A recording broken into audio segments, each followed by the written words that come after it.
सो अभी हम लोग यहाँ पे बात करने वाले हैं रिफ्रैक्शन ऑफ लाइट, राइट। और हम ये होप करते हैं कि आप सभी को रिफ्लेक्शन ऑफ लाइट के बारे में बेसिक आइडिया होगा। क्या कोई ऐसे स्टूडेंट है जिनको रिफ्लेक्शन ऑफ लाइट के बारे में कुछ भी नहीं पता?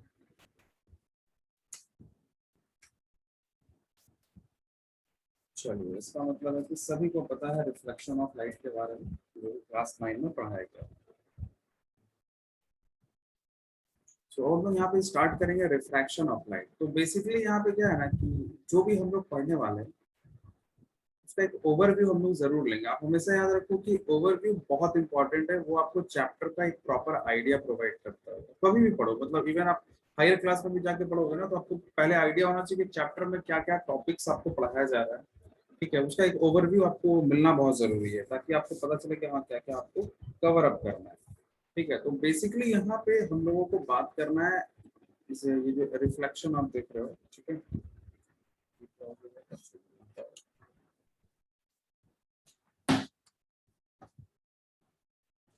सो बेसिकली हम लोग को यहाँ पे कवर अप करना है रिफ्रैक्शन। तो हम लोग इन डिटेल पढ़ेंगे रिफ्रैक्शन होता क्या है, ठीक है। और ऑलरेडी आप सभी को पता है लाइट क्या है। Can anyone tell that what is light?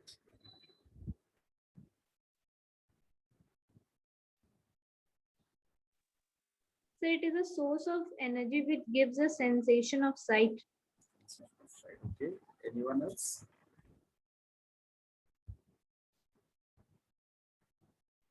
कुछ भी आता है बताइए आप, ठीक है, जो भी आता है।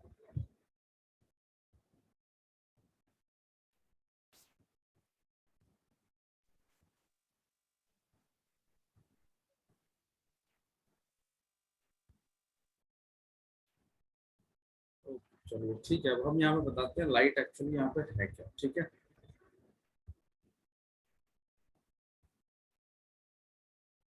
सो बेसिकली लाइट जो है वो एक इलेक्ट्रोमैग्नेटिक वेव होता है। आप सभी को पता है इलेक्ट्रोमैग्नेटिक वेव क्या है? No, sir. No sir. Fine. So basically देखो, थोड़ा सा हम ब्रॉड चलेंगे यहाँ लाइट के बारे में, ठीक है। सो सबसे पहले जैसे कि जो लाइट है वो एक इलेक्ट्रोमैग्नेटिक वेव होता है। Electromagnetic wave. अब देखो, जो भी टॉपिक आपको इन फ्यूचर डिस्कस करना है, मतलब या पढ़ना है ना, तो उसका हम थोड़ा सा हम ओवरव्यू देंगे, ताकि आप जैसे हायर क्लास में जाओ तो आपको पता रहे कि हाँ वो नाम आपने पहले कहीं ना कहीं जूनियर क्लासेस में सुन रखा है। ठीक है, तो अब देखो यहाँ पर इलेक्ट्रो एक वर्ड है और एक है मैग्नेटिक, और साथ में यहाँ पर वेव लिखा है। आप बोलोगे सर ये तो हमको भी दिख रहा है, बहुत अच्छी बात है। सो अब आप देखो यहाँ पे कोई भी चार्ज पार्टिकल होता है, ठीक है, जैसे मान लो यहाँ पे पॉजिटिव चार्ज है, ठीक है। तो इसके चारों तरफ क्या होता है, एक इलेक्ट्रिक फील्ड होता है। ये क्या होता है, इलेक्ट्रिक फील्ड। बहुत एकदम शॉर्ट डिस्क्रिप्शन दे रहे हैं, अगर आप बस आप खाली सुन के रख लो इसको, जरूरी नहीं कि तुम मेमोराइज करना और टेंशन लेना, ऐसा बिल्कुल नहीं है, ठीक है। जिस तरह से बार मैग्नेट में आपने इस तरह का ड्राइंग करा होगा, जैसे ये नॉर्थ पोल है और यहाँ पे साउथ पोल है, तो यहाँ से आपने ऐसा ड्रॉ करा होगा, मैग्नेटिक फील्ड लाइंस ऐसे करके आ रही है, इसके अंदर ऐसे जा रही है, इस तरह से, राइट। आपने पढ़ा है कभी ना कभी ये चीज? Yes sir. सर क्लास तो 9 में जिस पढ़ा। तरह से मैग्नेट मैग्नेटिक के, फील्ड। एग्जैक्टली जिस तरह से मैग्नेट के चारों तरफ Magnet. कौन सा फील्ड होता है, मैग्नेटिक फील्ड होता है, ठीक है। उसी तरह से जो चार्ज पार्टिकल होते हैं, चाहे वो पॉजिटिव हो चाहे वो नेगेटिव हो, इसके चारों ओर क्या होता है, इलेक्ट्रिक फील्ड होता है, ठीक है। इलेक्ट्रिक फील्ड होता है, ठीक है। सो अब बात यहाँ पर यह आता है कि ये जो इलेक्ट्रिक फील्ड और मैग्नेटिक फील्ड के कॉम्बिनेशन से हमारा बनता है इलेक्ट्रोमैग्नेटिक वेव बनता है। क्या बनता है? इलेक्ट्रोमैग्नेटिक वेव, ठीक है। एक छोटा सा हम यहाँ पे आप लोगों को दिखाना चाहते हैं दिखता कैसा है, और नेक्स्ट क्लास में इसका हम प्रॉपर इमेज जो है वो हम आपको दिखा देंगे। जैसे मान लो कि लाइट इस डायरेक्शन में जा रही है, इस डायरेक्शन में, ठीक है। तो होता क्या है कि एक वेव ऐसा जा रहा है, ठीक है। तो ये आपने ऑलरेडी पढ़ रखा है, क्लास 9 में पढ़ा होगा साउंड चैप्टर में, ठीक है। दो तरह के वेव होते हैं, Yes ट्रांसवर्स sir. और Crest and लॉन्गिट्यूडनल वेव, बस इतना पढ़ा है, काफी है यार। yes. तो अब यहाँ पर क्या होता है कि अगर ये इलेक्ट्रिक फील्ड है, अगर ये क्या है, इलेक्ट्रिक फील्ड है, हम इसको शॉर्ट में ईएफ लिख रहे हैं, तो मैग्नेटिक फील्ड कैसा होता है, ऐसा होगा, ठीक है। ये हम आपको बिल्कुल अभी बताने वाले ये कैसा काम कर रहा है। कहने का मतलब आप एक ऐसा लाइन ड्रॉ कर लो, ठीक है, और या फिर इसको आप एक्स वाई जेड एक्सिस ऐसे बना लो, ठीक है। बहुत ही सिंपल है। जेड एक्सिस, ये एक्स है, ये वाई है और जेड।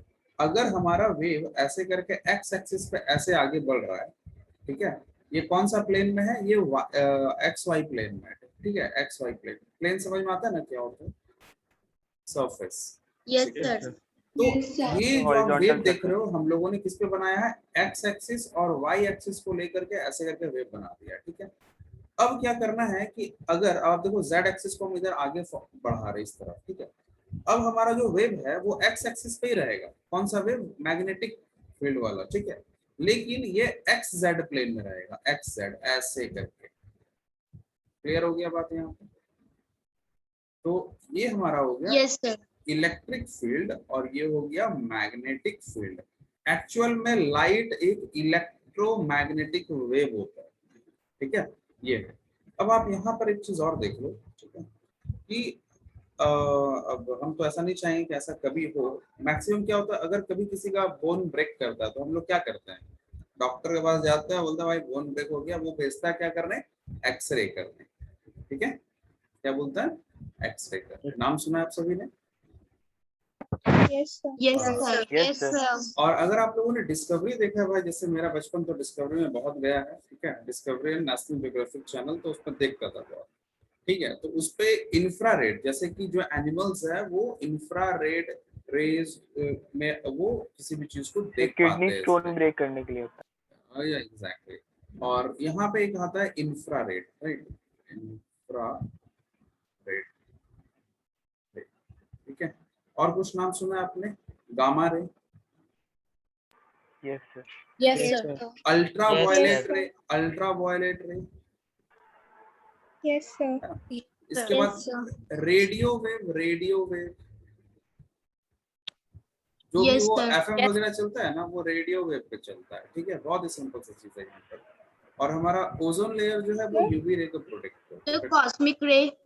एग्जैक्टली, कॉस्मिक रे इसमें नहीं आता बाबू, ठीक है, कॉस्मिक रे जो है वो आपका स्पेस में आती है, ठीक है, वो इसके अंडर नहीं आता, वो अलग रे है।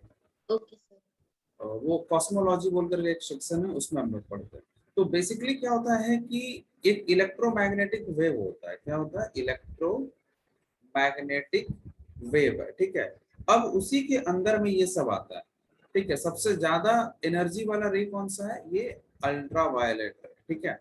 उसके बाद जो है आई गेस गामा और एक्सरे, ऐसा करके इसको चेक करना पड़ेगा कौन आगे पीछे है, ठीक है, मतलब कौन ऊपर नीचे है, ठीक है, इस तरह से। इसके बाद एक रेंज आ जाता है क्या, विजिबल लाइट का। यहाँ पर आपको मिलेगा क्या, विजिबल लाइट, विजिबल लाइट। और उसके बिलो आपको यहाँ पे क्या मिलेगा, इंफ्रारेड रे, या फिर इंफ्रारेड आप वेव बोल सकते हो। और उसके बिलो आपको मिलेगा रेडियो वेव, ठीक है। तो अगर आप इसको एक बार क्लास के बाद ना एक बार आप इंटरनेट में सर्च कर लेना कि इलेक्ट्रोमैग्नेटिक वेव क्या है, और बेसिकली आपको देखना पड़ेगा ये जो आपका स्पेक्ट्रम है, आप इलेक्ट्रोमैग्नेटिक स्पेक्ट्रम सर्च करना, आपको ये सारा मिल जाएगा। तो हम लोग जो पढ़ रहे हैं वो ये छोटा सा सेक्शन है, ठीक है। क्लियर हो गया बात यहाँ पे? Yes, sir. Yes, ठीक, sir. तो Yes, यहाँ हम sir. ये बताना चाह रहे हैं कि आपको हायर क्लास में ये सब भी पढ़ना है। अल्ट्रावायलेट का क्या यूज है, गामा का क्या यूज है, एक्सरे, इंफ्रारेड, रेडियो वेव क्या यूज है। इवन आपको ये भी पढ़ना है कि ये सब जो वेव जो है ये बन कैसे रहा है।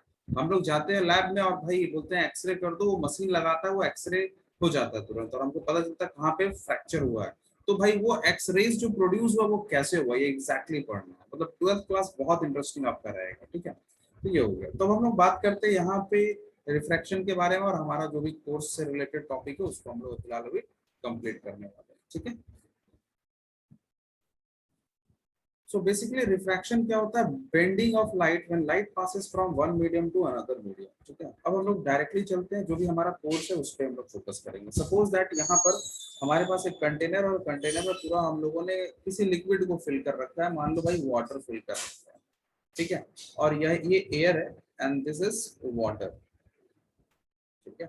तो होता क्या है कि जब हम किसी रे को इस तरह से फॉल कराते हैं यहाँ पे, ठीक है, तो अब ये देखा गया है कि ये इस रे को ऐसे सीधा नॉर्मली जाना चाहिए, हम लोग तो ये ना प्रेडिक्ट करते हैं, बट होता क्या है ये नॉर्मल के टूवर्ड्स बेंड हो जाता है, ठीक है। इसके बाद फिर और एक आता है कि यहाँ पर ये जो रे आ रही है इसका नाम हम लोग देते हैं AO, right, A O and this is यहाँ पे बी, ठीक है। सो ए ओ का क्या नाम होगा? Incident ray, incident ray. देखिए आपको बहुत कुछ पता होगा इसमें, फिर भी हम रिकॉल कराते हैं। नेक्स्ट अगर हम OB बात करें reflected ray. ओबी, वेरी गुड, रिफ्लेक्टेड रे, ठीक है। और इसके अलावा आप जो Normal. डॉट डॉट जो देख रहे हो ये एन और N dash, Sir, Normal. reflected ray or refracted ray? sorry my mistake, I made a blunder here. Refracted ray, right, refracted ray, ठीक है। चलिए अब यहाँ पर अगर हमारे पास एन एन डैश जो है ये क्या है? नॉर्मल कहलाता है, N N dash is normal, ठीक है।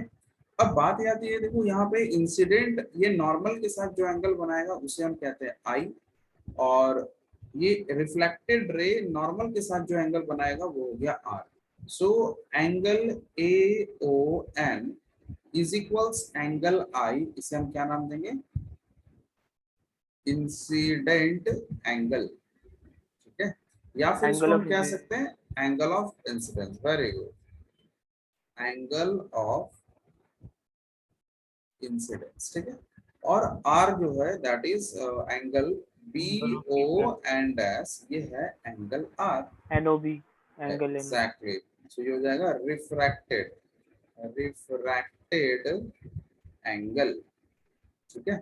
और क्या बोल सकते हैं हम लोग? Angle of refraction, angle of refraction, ठीक है। यहाँ तक में किसी को दिक्कत है? No, sir. No, sir. Okay, ठीक। देखो आज का क्लास बहुत एकदम स्मूथ चलेगा और बहुत एकदम इत्मीनान से, ठीक है, और कवर भी हो जाएगा बहुत सारा टॉपिक। अब आप देखो ये जितना बेंडिंग हुआ है एक्स्ट्रा, इसे हम कहते हैं एंगल ऑफ डेविएशन, जिसे डेल से रिप्रेजेंट करते हैं।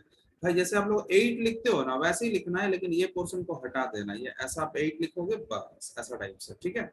तो ये हो गया हमारा एंगल ऑफ डेविएशन, इसको बोलते हैं डेल, ये इसको डेल साइन पढ़ते हैं हम लोग, ये जो साइन है इसको डेल बोलेंगे या डेल्टा भी बोल सकते हैं। तो ये है क्या? एंगल, एंगल ऑफ डेविएशन, मतलब भाई ये अपने रास्ते से कितना डेविएट हुआ। यहाँ तक में किसी को कोई दिक्कत है? No, sir. No, चलिए, sir. ठीक है। अब आप देखिए यहाँ पर क्या होता है कि दो तरह का मीडियम है, हालांकि मीडियम 3 कैटेगरी में आता है, बट हमारा यहाँ जो काम है हम लोग उसको लेते हैं, ठीक है। अब देखो आप लोगों ने पढ़ा होगा मीडियम 3 टाइप का होता है, क्या क्या होता है? Transparent, translucent and opaque. Clear है बात यहाँ पे? ठीक है। Yes, sir. ट्रांसपेरेंट मीडियम उसको बोलते हैं, बस सुन लो इस चीज को, रिकॉल हो जाएगा। ट्रांसपेरेंट मीडियम उसे कहेंगे जिसमें से लाइट पूरा पूरा पार हो जाता है, ठीक है। Yes. ट्रांसल्यूसेंट मीडियम उसे कहेंगे जिससे लाइट पूरा पूरा पार नहीं होगा, ठीक है। जैसे मान लो ग्लास है, आपने ग्लास लिया है, तुमने न्यू ग्लास परचेस किया, अब उसके सरफेस को आपने रब कर दिया, ठीक है, तो वो आपका हो गया ट्रांसल्यूसेंट, राइट। और ओपैक तो आपको पता है जिससे लाइट पार ही नहीं हो पाएगा, ठीक है। तो अब यहाँ पर जो हम लोग को मीडियम देखना है, अलग तरीके से देखना है। आप लोगों ने नाम सुना होगा कि denser and rarer medium, right. तो एयर हमारा क्या Yes, है? sir. Rarer, rarer Rare. Medium है, और ये वाटर जो है वो Water डेंसर denser. है, Denser. Sir. ठीक है। तो अब The बात हम glass. लोग इसी पे ही करेंगे।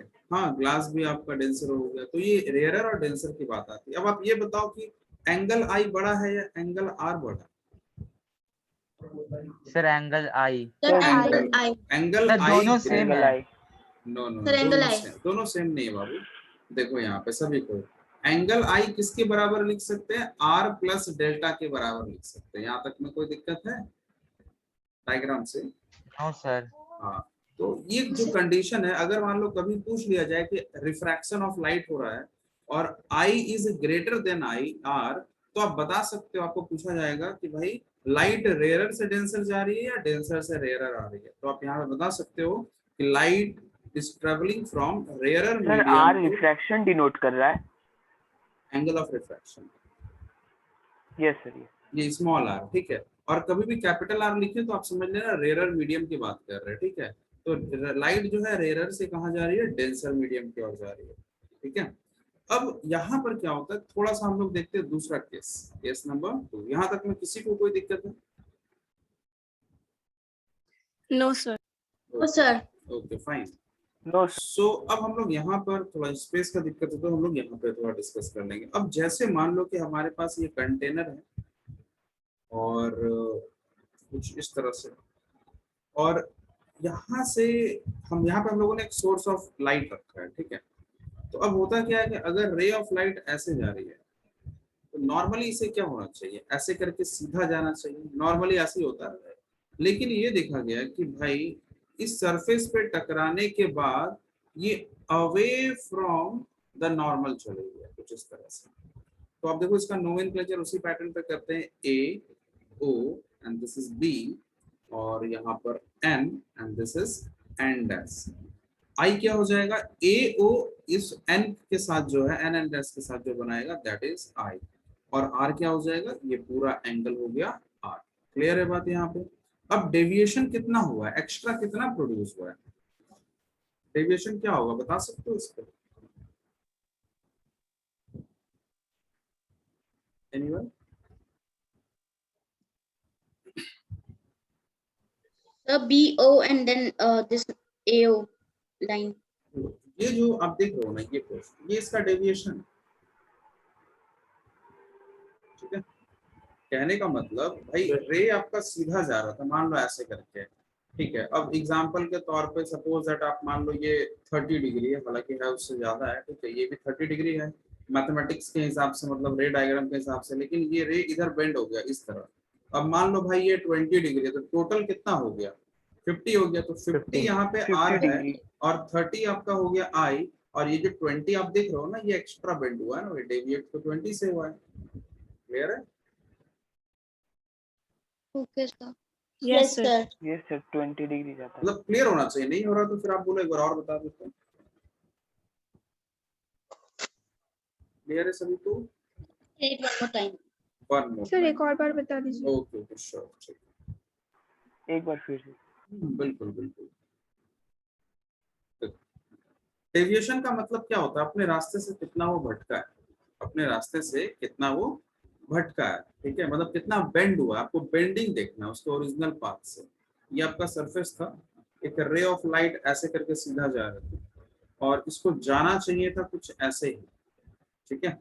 तो इस कंडीशन में क्या होता है कि भाई ये तो इसका ओरिजिनल पाथ होना चाहिए था, लेकिन बेंडिंग हुआ। बेंड कितना हुआ है यहाँ पर, इतना ही ना बेंडिंग हुआ है, शिफ्टिंग तो इतना हुआ है, तो ये हमारा हो गया एंगल ऑफ डेविएशन, ठीक है। अब एग्जांपल जैसे मान लो ये 60 डिग्री है, ये पूरा ये 60 डिग्री है, ध्यान दो। अब हम पूछेंगे बाबू बताओ कि ये डेविएट कितना हुआ, और ये एंगल हम 10 डिग्री लिखेंगे। अब पूछा जाएगा भाई अपने ओरिजिनल पाथ से कितना एंगल शिफ्ट हुआ है, ओरिजिनल पाथ से, तो हम क्या बोलेंगे 10 डिग्री। कोई दिक्कत है यहाँ तक? अब क्लियर हो गया ना सभी यस को? सर। हाँ, तो ये Yes, चीज yes, हो sir. गया। Yes sir. तो ये जो डायग्राम मैंने बनाया था इसको एक बार और बना देते हैं। जैसे ये हो गया सरफेस, ठीक है, और ये incident ray and this is a. ये जो पॉइंट है, पॉइंट का नाम बता सकते हो क्या है इस पॉइंट का नाम? Sir point of incidence. Point of incidence. Incidence, right. देखो जो भी हम बात बता रहे हैं यहाँ पे उसको बस आप एकदम स्टोरी की तरह सुनो, आपको सारा चीज याद हो जाएगा, बहुत हद तक याद हो जाएगा, ठीक है। इसको जाना तो चाहिए था ऐसे स्ट्रेट, बट अब ये हो गया बेंड ऐसे करके, ठीक है, दिस इज बी। तो अब यहाँ पर ए ओ क्या रिप्रेजेंट कर रहा है बता दो फटाफट। Incident ray. Incident ray. Incident ray, light fall हो रहा है भाई, इंसिडेंट रे। अब यहाँ पर ये रेयरर मीडियम है, राइट, ये रेयरर मीडियम है, ठीक है, और ये जो है ये डेंसर मीडियम है, ठीक है। मैं यहाँ पे लिख दे रहा हूँ वाटर या फिर ग्लास, कुछ भी लिख सकते हो, और यहाँ पे एयर नहीं है, ठीक है। सो अब आप देखो यहाँ पर ये हो गया एंगल ऑफ इंसिडेंस, और ये वाला पूरा क्या हो गया angle of refraction, Angle of angle of ये हो रिफ्रैक्शन। गया एंगल ऑफ डेविएशन। कोई दिक्कत है यहाँ तक? No no sir. sir. तो इस कंडीशन में क्या दिख रहा है कि angle of incidence is less than R, ठीक है। Yes, yes, sir. तो क्या हम बोल सकते हैं कि Yes, when sir. light passes from denser medium to rarer medium, then it bends away from the normal, as a result of which angle I will be less than angle R. Clear हो गया बात यहाँ पे? Yes, sir. Yes Yes sir. sir. चलो एक question हम लोग लेते हैं कि एक एग्जांपल हम लोग डिस्कस करते हैं। हालांकि ये एग्जाम में नहीं आएगा, आपका कॉन्सेप्ट क्लैरिटी के लिए जरूरी है। हम बता रहे हैं कि आई का वैल्यू सपोज दैट 46 डिग्री है फॉर एन एग्जांपल, या फिर मान लो 40 डिग्री हम लोग लेते हैं, ठीक है 40 डिग्री, और आर का वैल्यू अगर 35 डिग्री है। अब आपको बताना है कि लाइट जो है वो रेयरर से डेंसर जा रही है या फिर डेंसर से रेयरर आ रही है। Sir, rarer to denser. Rarer to denser, ठीक है, इसको रट्टा नहीं मारना, ये ग्रेटर लेस देन आपके दिमाग में होना चाहिए। जब रेयरर से डेंसर आएगा लाइट तो ये नॉर्मल की तरफ बेंड होगा, जब नॉर्मल की तरफ बेंड होगा तो आर छोटा होगा और आई क्या होना चाहिए, बड़ा होना चाहिए। बस बात क्लियर है? चलिए Yes, sir. ठीक है, तो जो हमारा टारगेट था वो फुलफिल हो गया कि रिफ्रैक्शन ऑफ लाइट क्या, आपको डायग्राम के साथ पूरा पूरा समझ में आ गया है, ठीक है। सो बेसिकली हम लोग यहाँ पे देखते हैं, यहाँ पे क्या लिखा है, that return of light in the same medium after striking the surface is called reflection of light, ठीक है। ये आप लोगों ने 9 में पढ़ा, रिफ्लेक्शन ऑफ लाइट क्या होता है कि मीडियम का सरफेस से टकरा करके जस्ट वापस उसी मीडियम में आ जाना, वो है रिफ्लेक्शन ऑफ लाइट। और आपने यहाँ पे 2 लॉ पढ़ा था इसका, ठीक है। तो यहाँ पे पहला लॉ क्या था कि एंगल ऑफ इंसिडेंस और एंगल ऑफ रिफ्रैक्शन बराबर होगा, ठीक है। ये था इसमें रिफ्लेक्शन ऑफ लाइट में, कंफ्यूज नहीं होना, ये क्लास 9 का टॉपिक है, ये बस रिकॉल के लिए मैंने अपडेट करा है।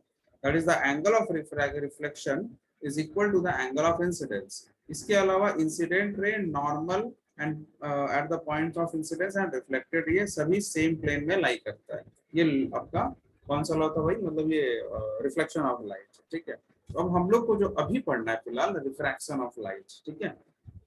तो हम लोगों ने इसमें क्या देखा कि भाई डायरेक्शन चेंज हो रहा है, ठीक है। The change in the direction of the path of light when it passes from one transparent medium to another transparent medium is called refraction, ठीक है। तो इसको आप ऐसा भी लिख सकते हो, the bending of light when light passes from one transparent medium to other transparent medium is called refraction of light, ठीक है। कोई दिक्कत नहीं आता? No, sir. अब यहाँ पर Sir? wait a minute please, Excuse me, sir. yeah wait a minute please, refraction of light is essentially a surface phenomena। देखो भाई, हम आपको बता रहे हैं यहाँ पे कुछ टर्म, आपको आगे चल के ये पढ़ना है कि भाई कुछ phenomena surface phenomena, surface phenomena, और कुछ होते हैं बल्क फेनोमेना, बल्क, ठीक है। ये हम बिल्कुल आप लोगों के साथ डिस्कस करना चाहेंगे ताकि इन फ्यूचर आपको दिक्कत ना हो। सपोज दैट कि अब एक पॉन्ड है, ठीक है, एक तालाब है भाई, अगर हम उसमें एक पत्थर गिराते हैं तो क्या होता है, आप देखते हो एक सर्कुलर वेव बनता है रिंग जैसा। तो ये जो रिंग बन रहा है ये पानी के अंदर अंदर नहीं ये फ्लो हो रहा है, ठीक है। ये रिंग जो बनता है ये सरफेस पे बन रहा है, तो ये सरफेस फेनोमेना हो गया। क्या फेनोमेना हो गया? Surface Surface phenomena. सो कभी भी आप देखते हो रिफ्लेक्शन बोलो चाहे रिफ्रैक्शन बोलो, ये आपका सरफेस पे ही होता है, सरफेस पे होता है। इसका मतलब यहाँ पे आप अब ऐसा मत सोचना सर आप तो बोले सरफेस पे होता है, लेकिन ये तो मीडियम से गुजर के जाता है। कहने का मतलब यहाँ पर ये है कि जो भी फेनोमेना यहाँ पे हो रहा है वो सरफेस पे यहाँ पे हो रहा है, मतलब रे ऑफ लाइट सरफेस पे आया, टकराया, अब इस पे होता क्या, कुछ पार्ट मान लो इधर चला गया, ठीक है, तो रिफ्लेक्शन हो गया। और अगर ये दूसरे मीडियम में आ गया तो भाई रिफ्रैक्शन हो गया। बस ये चीज है, क्लियर है बात यहाँ पे। तो ये रिफ्लेक्शन और रिफ्रैक्शन ये सरफेस फेनोमेना है। एग्जाम्पल के तौर पे अगर आप किसी कंटेनर पे देखते हो ना, घर में चाय वगैरह कॉफी वगैरह जो भी बनता है, तो अब उसको गर्म करते हैं तो क्या होता है, तो ये पूरा पार्टिकल जो है यहाँ पे गर्म होता है। तो बल्क, बल्क का मतलब ही यहाँ पर एक कलेक्शन में काम होने वाला है, ठीक है।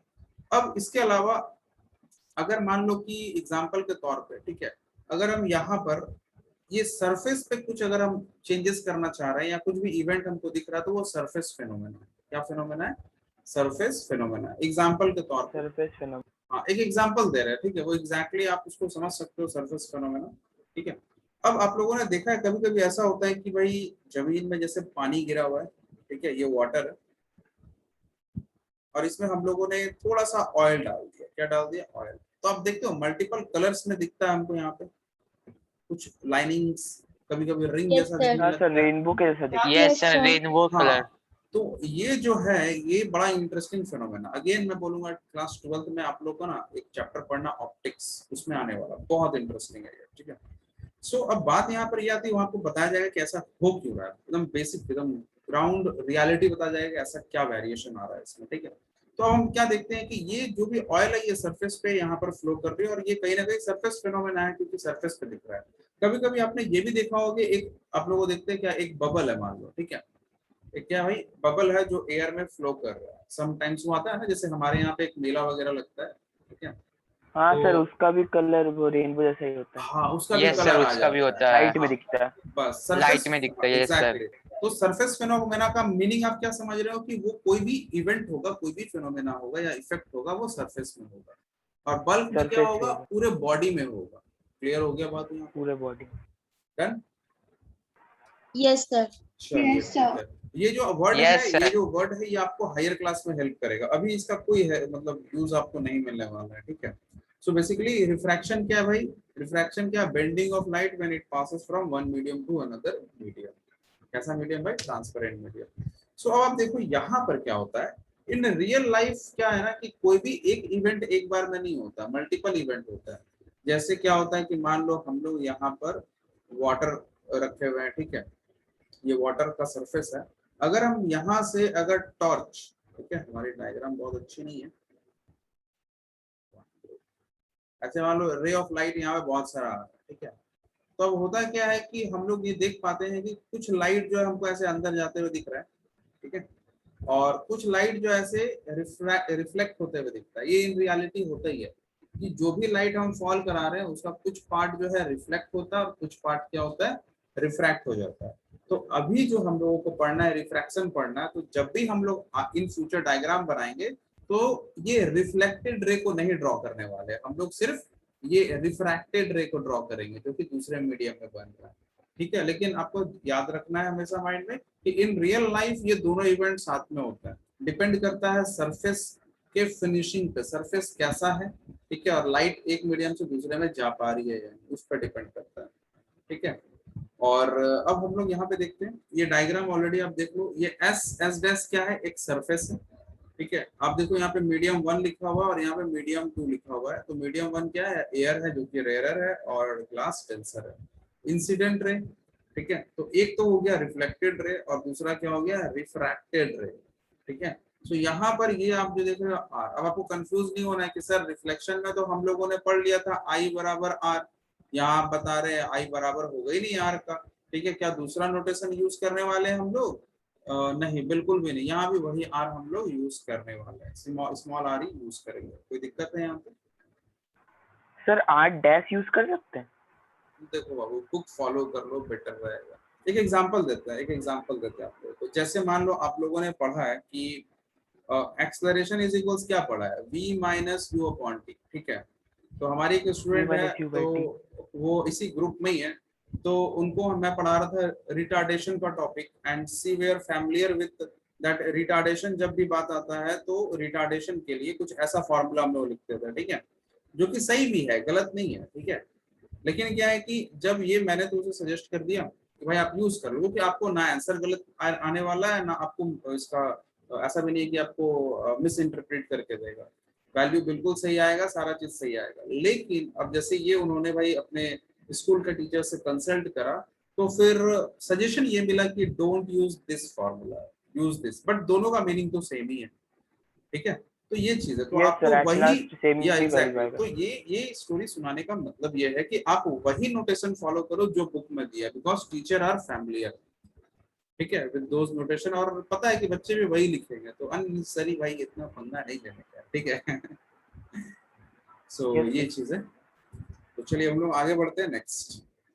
तो यहाँ पे आप देखो ये क्या है, refraction from denser to rarer. Denser to rarer में क्या होता है, लाइट जो है वो अवे फ्रॉम द नॉर्मल जाती है, ठीक है, ये अवे फ्रॉम द नॉर्मल, ठीक है। तो अवे फ्रॉम द नॉर्मल मतलब इसमें क्या होगा, आर बड़ा हो जाएगा और आई छोटा रहेगा, ठीक है। अब देखो यहाँ पे इंसिडेंट रे है और ये ब्लू कलर आप देखो रिफ्रैक्टेड रे हो गया, ठीक है। कोई दिक्कत है यहाँ तक में समझने में? No, sir. ओके चलो ठीक है। और अगर मीटिंग एंड हो जाता है तो आपको जस्ट सेम लिंक का यूज करना है, ठीक है। नेक्स्ट, अब यहाँ से आपका क्वेश्चन बनता है। हाँ आप बोलो, आप कुछ पूछ रहे थे उसके समय। Sir, in the definition, it is written that it should move from one transparent to another transparent medium. But sir, we can also take translucent medium. हाँ बिल्कुल ले सकते हैं, वही तो बात है ना। ट्रांसल्यूशन में क्या होगा कि रिफ्रैक्शन जो है वो आपका रेगुलर भी नहीं होगा, ठीक है। और दूसरी बात यहाँ पर आपका ये आया, ट्रांसल्यूशन का मतलब क्या, आपने जैसे मान लो ये ग्लास लिया है, ठीक है, और आपने यहाँ पर किसी शार्प चीज से ऐसे ऐसे अलग अलग डायरेक्शन में आपने रब कर दिया है, ठीक है, तो रे ऑफ लाइट आपने फॉल कराया, जाहिर सी बात है कुछ हिस्सा तो पार होगा, लेकिन ये जो है ये आपका सब पैरेलल नहीं जाने वाला है, ठीक है। Yes, मतलब sir. सेम बेंडिंग नहीं होगा। आप लोगों ने पढ़ा है ना, रिफ्लेक्शन दो टाइप का होता है, रेगुलर रिफ्लेक्शन और डिफ्यूज्ड या फिर इररेगुलर रिफ्लेक्शन। irregular refraction. आपस वैसे ही Yes, है, sir. ठीक है। तो ये चीज है, ये जो आप देख रहे हो ये इंपॉर्टेंट है, यहाँ से एक क्वेश्चन बनता है, ठीक है। तो यहाँ पे आपको ट्विस्ट करके क्वेश्चन दिया जाएगा, कैसा क्वेश्चन रहेगा ये हम लोग डिस्कस करेंगे अभी, बट पहले इसको समझते हैं। अगर हमारे पास कोई एक सरफेस है और ये एयर है and this is suppose at glass और वाटर, वॉटर, अगर एक रे ऑफ लाइट को ऐसे हम लेके जाते हैं, ठीक है, तो ये बिना डेविएट हुए दूसरे मीडियम में चले जाते हैं, बिना डेविएट हुए, ठीक है। सो अब देखो यहाँ पे एंगल ऑफ इंसिडेंस कितना होगा, 0 डिग्री, और एंगल ऑफ रिफ्रैक्शन कितना हो जाएगा, 0 डिग्री। कोई 0 दिक्कत है यहाँ पे, इस चीज को समझने में किसी को दिक्कत है? 0 No, sir. डिग्री, ठीक है। No, ये- sir. Sir, लेकिन reason Same direction में. देखो बताते हैं रीजन, देखो अभी हम थोड़ा जरूर बता सकते हैं, लेकिन पूरा क्लैरिटी आपको हायर क्लास में मिलेगा, ठीक है। अब आप बोलोगे सर आपसे कुछ भी सर पूछते क्योंकि आप क्योंकि सर इंसिडेंट रे और रिफ्रैक्टेड रे दोनों सेम ही डायरेक्शन पे है. ऐसा ऐसा रीजन नहीं है। देखो इसको समझाने के लिए क्या है कि हम कैमरा ऑन करेंगे, उस पर समझा देंगे, वो बेटर रहेगा, ठीक है। हालांकि फिलहाल इसको हम लोग कवर अप करते हैं, फिर हम इसका रीजन भी बताने की कोशिश करते हैं, ठीक है, जैसा हम जनरली कोशिश किए हैं अपने ऑफलाइन क्लासेस में भी। सो बेसिकली यहाँ पे आपको क्या समझ में आता है, व्हेन एंगल ऑफ इंसिडेंस 0 है तो रिफ्रैक्टेड एंगल क्या होगा, वो भी 0, मतलब लाइट जो है सरफेस से 90 डिग्री बना रहा है, ठीक है। तो आपको दो टाइप से क्वेश्चन पूछ सकता है कि what happen, something like this, ठीक है। क्वेश्चन ऐसा रहेगा, व्हाट हैपन, राइट, शॉर्ट में लिखते हैं, when light makes 90 degree with the surface, ठीक है, with the surface। अगर ऐसा है तो अब यहाँ पर आपको देखना है कि किसके साथ एंगल बोला है, सरफेस के साथ। मैक्सिमम टाइम में बच्चे क्या करते हैं, ये एंगल देख के बोलते हैं सर एंगल ऑफ इंसिडेंस 90 हो गया तो आर भी कितना हो जाएगा, ये 90 हो जाएगा, ऐसा टाइप से दिमाग में बना लेते हैं। ऐसा नहीं है, ये रॉन्ग अप्रोच। क्लियर है बात यहाँ पे? तो आपको वर्ड पे फोकस करना, 90 डिग्री कहाँ से बना रहा है, सरफेस से बना रहा, तो सरफेस से बना रहा है तो भाई ये रे तो ऐसे आ रही है, तो नॉर्मल भी सेम लाइन पे आएगा, तो आई का वैल्यू क्या होगा, 0 होगा। किसी को ये दिक्कत है कि आई 0 कैसे हो रहा है? No, sir. No, sir. Okay fine, चलिए ठीक है, आप लोग एक बार फिर से इसमें कनेक्ट हो जाइए, ठीक है, सेम लिंक में। Okay, sir.